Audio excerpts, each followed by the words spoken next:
प्रदेश में सीएम का ऐलान, मोहन यादव होंगे एमपी के सीएम। इस वक्त की सबसे बड़ी खबर, 2 डिप्टी सीएम के नाम भी ऐलान हुआ है। विधायक दल की बैठक में फैसला लिया। जो तस्वीर है वो फिलहाल साफ हो गई है। मध्य प्रदेश की बात की जाए तो वहां पे चेहरा क्लियर हो गया है। मुख्यमंत्री का ऐलान हो गया है। मोहन यादव मुख्यमंत्री का चेहरा होंगे एमपी में। 2 डिप्टी सीएम के नाम का भी ऐलान किया गया है। विधायक दल की बैठक में यह फैसला लिया गया है। संघ के काफी करीबी माने जाते हैं मोहन यादव और फैसला ले लिया गया है। जो इतने दिनों से जद्दोजहद चली आ रही थी वो तस्वीर फिलहाल साफ हो गई है। 2 डिप्टी सीएम के नाम का ऐलान एमपी में हुआ है, लेकिन मुख्यमंत्री मोहन यादव होंगे मध्य प्रदेश में। खबर इस वक्त आपको बता रहे हैं, मध्य प्रदेश में सीएम का चेहरा। इस वक्त की बड़ी खबर, मोहन यादव होंगे जो संघ के काफी करीबी माने जाते हैं। शिवराज सिंह चौहान के बाद अब मोहन यादव के हाथ में मध्य प्रदेश की कमान होगी। तो मुख्यमंत्री को लेकर जिस तरह से तमाम राज्यों की बात की जाए, जो पशोपेश बना हुआ था, जो जद्दोजहद चल रही थी, एमपी में एक तस्वीर बहुत मंथन के बाद, चिंतन के बाद निकलकर सामने आई है। तमाम चेहरे थे, तमाम नाम थे, लेकिन मोहन यादव पर मुहर लगी है। मोहन यादव आपको बता दें संघ के काफी करीबी माने जाते हैं और मोहन यादव अब एमपी के नए मुख्यमंत्री होंगे। मध्य प्रदेश की जिम्मेदारी उनके कंधों पर होगी। बड़ी खबर इस वक्त आपको बता रहे हैं, मध्य प्रदेश में सीएम का ऐलान हो चुका है। बहुत तरह की अटकलें थी कि शिवराज सिंह चौहान दोबारा मुख्यमंत्री बन सकते हैं, बहुत तरह की बातें थी, कई और नाम सामने निकल कर आ रहे थे, लेकिन इस बीच तस्वीर साफ हो गई है। एमपी विधायक दल की बैठक में यह फैसला लिया गया और मोहन यादव को चुना गया है। मोहन यादव एमपी के मुख्यमंत्री होंगे, मुख्यमंत्री पद की शपथ लेंगे। और विजय त्रिपाठी हमारे न्यू स्टेट हेड इस वक्त फोन लाइन पे जुड़ गए। विजय, तस्वीर साफ हो गई है, मोहन यादव एमपी के नए मुख्यमंत्री होंगे। देखिए, ओबीसी प्लस ब्राह्मण प्लस राजपूत, ये नया कॉम्बिनेशन मध्य प्रदेश में भाजपा सरकार ने दिखाया है। और मोहन यादव जो उच्च शिक्षा मंत्री थे पिछली सरकार में, वो इस बार के सीएम होंगे। ये तस्वीर पूरी तरीके से साफ हो चुकी है। और जो कार्ड तमाम बार दावे कर रही थी भारतीय जनता पार्टी, वो दांव मध्य प्रदेश में चल दिया है। यानी मध्य प्रदेश में ओबीसी नेता को आगे करके देश में संदेश देने का काम किया है कि मध्य प्रदेश में ओबीसी ही लीड करेगा जो भाजपा सरकार को। मध्य प्रदेश में शिवराज सरकार के बाद अगली सरकार ओबीसी सरकार होगी। और ये फुल फ्लैश में एक मैसेज है सरकार के माध्यम से, जो नए जो 3 स्तंभ है और डिप्टी सीएम का फार्मूला, जो उत्तर प्रदेश का एक फार्मूला था, वो तमाम राज्यों में सफल होता दिख रहा है। और सरकार बनाने का जो एक नया तरीका भारतीय जनता पार्टी ने दिया है, वो लग रहा है कि एक नजीर बनता जा रहा है। हर राज्य में 2 डिप्टी सीएम की बात जो निकल कर आ रही है। अब 2 डिप्टी सीएम कौन होंगे, इसके बारे में कोई जानकारी विजय? देखिए, जगदीश देवड़ा और राज शुक्ला, ये 2 नाम ऐसे हैं जिनको डिप्टी सीएम बनाया गया है और इनके नाम की भी घोषणा कर दी गई है। फिलहाल जो दोनों नेता हैं वो राजेंद्र शुक्ला रीवा से आते हैं और वहीं जगदीश देवड़ा एक अन्य पिछड़े इलाके से हैं। लेकिन फिलहाल जो बड़े नामों की चर्चा थी, जिनमें नरेंद्र तोमर थे, उन्हें मध्य प्रदेश की विधानसभा का स्पीकर बनाया गया है। यानी ये जो कॉम्बिनेशन है सरकार का, वो बड़ा सिस्टमैटिक ढंग से है कि सभी बड़े नेताओं को एडजस्ट कर लिया गया है। सिर्फ प्रहलाद पटेल बचे हैं। यानी प्रहलाद पटेल को कोई बड़ी जिम्मेदारी 2024 के सेंट्रल लोकसभा चुनाव को देखते हुए दी जा सकती है। वो जिम्मेदारी किसी राज्य के प्रभारी के रूप में भी हो सकती है। तमाम और भी रास्ते हैं बड़े नेताओं को एडजस्ट करने के लिए। लेकिन फिलहाल जो अभी जो तस्वीर थी मध्य प्रदेश की, जिसका इंतजार था आज सोमवार शाम 5 बजे तक का, तो 5 बजे वो घड़ी आ गई जिसमें साफ साफ मोहन यादव मध्य प्रदेश सरकार के मुख्यमंत्री बना दिए गए हैं। बड़ी बात और बड़ी खबर इस वक्त बता रहे हैं। लेकिन जैसा कि आपने कहा कि ओबीसी वर्ग को एक संदेश देने की कोशिश की जा रही, लेकिन दूसरी तरफ हम ये भी देख रहे हैं संघ के बहुत करीबी माने जाते हैं मोहन यादव। क्या ये भी एक बड़ी वजह हो सकती है? देखिए, दो लॉजिक है इसमें। सबसे बड़ी बात है, जिन लोगों ने इनकी पैरवी की है वो ज्यादातर लोग संघ से जुड़े हैं। यानी मोहन यादव काफी पिछले समय से ज्यादा राजनीति में नहीं है, वो सिर्फ संघ के ही करीब थे और 2013 में पहली बार उज्जैन दक्षिणी से विधायक हुए थे।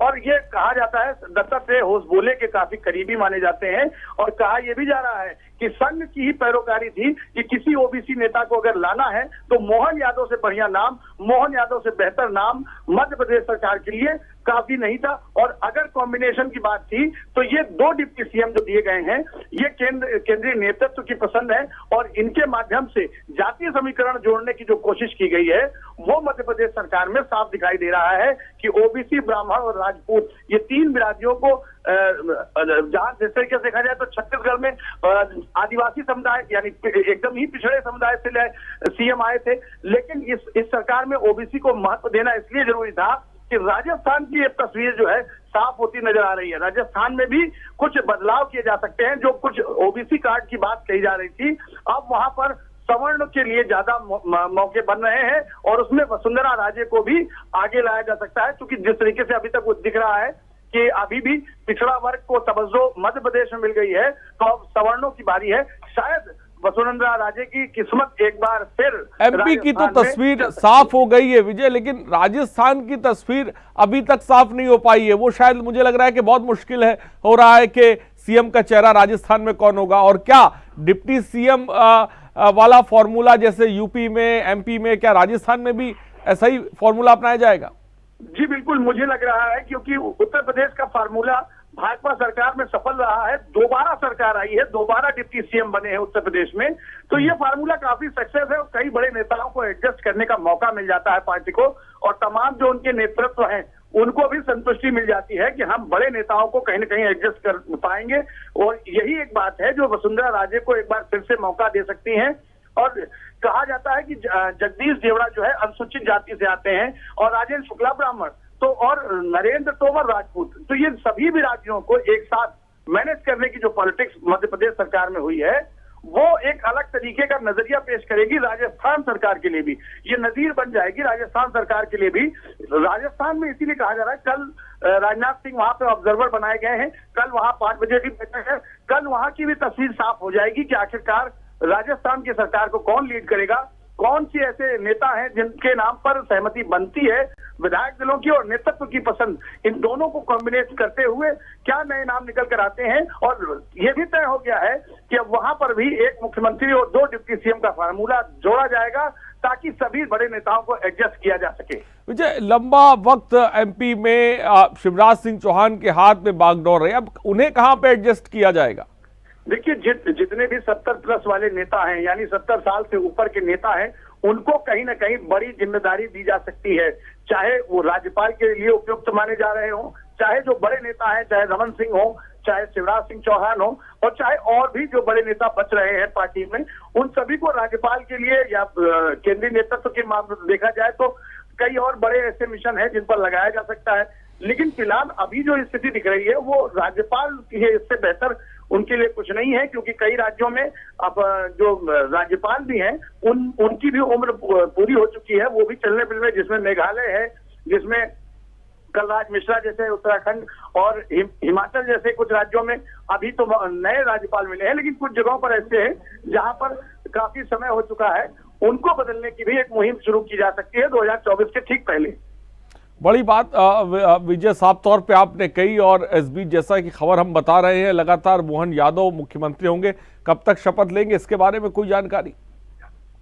देखिए, अगले 2 से 3 दिनों में वो शपथ लेंगे और अब जब तस्वीर पूरी तरीके से साफ हो गई है तो अब समय नहीं है, कल वो राज्यपाल से मिलेंगे और अपनी सरकार की तरफ से एक पूरे विधायकों की सहमति का पत्र देंगे और ये शपथ ग्रहण का समय मांगेंगे। तो राज्यपाल के ऊपर है कि अगले 1 से 2 दिनों में राज्यपाल उन्हें शपथ दिला सकते हैं और एक साथ जिन जिन सरकारों के शपथ ग्रहण होंगे उनमें खुद बड़े पीएम के तौर पर प्रधानमंत्री नरेंद्र मोदी, गृह मंत्री अमित शाह सहित बड़े नेताओं का भी निमंत्रण होगा और वो भी वहां जाएंगे। कई राज्यों के मुख्यमंत्री जाएंगे, जिनमें उत्तर प्रदेश के मुख्यमंत्री योगी आदित्यनाथ भी शामिल है। और योगी आदित्यनाथ इसलिए भी बेहतर तरीके से वहां पहुंचेंगे क्योंकि जिस मोहन यादव के चुनाव प्रचार में वो गए थे, यानी उनकी चुनावी सभा को संबोधित किया था, वो अब मध्य प्रदेश सरकार के मुख्यमंत्री होंगे। तो ये एक बड़ी जो बात थी निकल कर आई है कि मोहन यादव जैसे उच्च शिक्षा मंत्री रहे हैं, उनको भी एक बार मुख्यमंत्री बना दिया है भारतीय जनता पार्टी ने। तो अब ऐसे युवा नेताओं को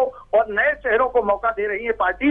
ये एक बड़ी खुशखबरी है कार्यकर्ताओं के लिए, जो संघर्षशील नेता है उनके लिए, कि अगर पार्टी में वो लगे हैं तो हर बार बड़े नामों को लेकर ही नहीं चलेगी पार्टी। नए नेतृत्व और नए तरीके के नेताओं को आगे ला करके जनता के बीच में संदेश देना चाहती है पार्टी कि हम सभी को मौका देना चाहते हैं, सभी के साथ मिलकर काम करना चाहते हैं और सभी वर्गों के नेताओं को प्रतिनिधित्व मिलेगा, चाहे समय थोड़ा अलग हो, थोड़ा आगे लेकिन हो, विजय ये बड़ा अचानक सा कई नामों पे आप एमपी की बात करें तो बातचीत चल रही थी, हम लोग देख रहे थे, लेकिन मोहन यादव का अचानक नाम निकल कर आना, बहुत दिग्गज थे एमपी की बात की जाए जो सीएम की रेस में थे, और अचानक मोहन यादव का नाम निकल के सामने आया, बड़ा अचंभित करने वाला ही। देखिए, मोहन यादव की लॉटरी भी इसीलिए लगी है कि ज्यादा बड़े नामों का फायदा भी मोहन यादव को मिल गया। जब शिवराज सिंह चौहान, नरेंद्र तोमर, प्रहलाद पटेल तरीके तमाम जो बड़े नेता थे, उनमें से अगर चयन करना था तो सभी को नकारना पड़ेगा, सभी को हटाना पड़ेगा, तभी कोई नया नाम खोजा जा सकता था। और उसमें फिर पार्टी के रिलायबल संगठन से जुड़े, संघ से जुड़े और तमाम जो पार्टी के ओबीसी चेहरे के रूप में, बड़े चेहरे के रूप में दिखने वाले एक ऐसे नेता का चयन किया गया है जो पार्टी को आगे ले जा सके और जो पार्टी में नया संदेश दे सके कि ओबीसी नेताओं को भी बड़ा मौका मिला है। और ओबीसी नेता ऐसे हैं जो कई ऐसे बड़े नाम हो सकते हैं जिनमें कई ऐसे मौके मिलते हैं पार्टी को कि आदमी चाहे तो वो आगे जा सकता है। लेकिन जैसे शिवराज है, प्रहलाद पटेल हैं, इन लोगों को केंद्रीय कैबिनेट में जगह दी जा सकती है, इन्हें एडजस्ट किया जा सकता है। लेकिन जिन लोगों को चुनाव लड़ाया गया है, जिनका टेन्योर पूरा हो रहा है, उनको कहीं ना कहीं एडजस्ट करना था पार्टी को। तो उनमें उन बड़े नामों में नरेंद्र तोमर और जगदीश देवड़ा और राजेंद्र शुक्ला तरीके कुछ ऐसे नाम थे जिनको एडजस्ट किया गया पार्टी में। ये माना गया कि अगर इनको सरकार चलाने का अवसर मिलेगा तो ये बेहतर करके दिखा सकते हैं। ठीक है, बहुत बहुत शुक्रिया।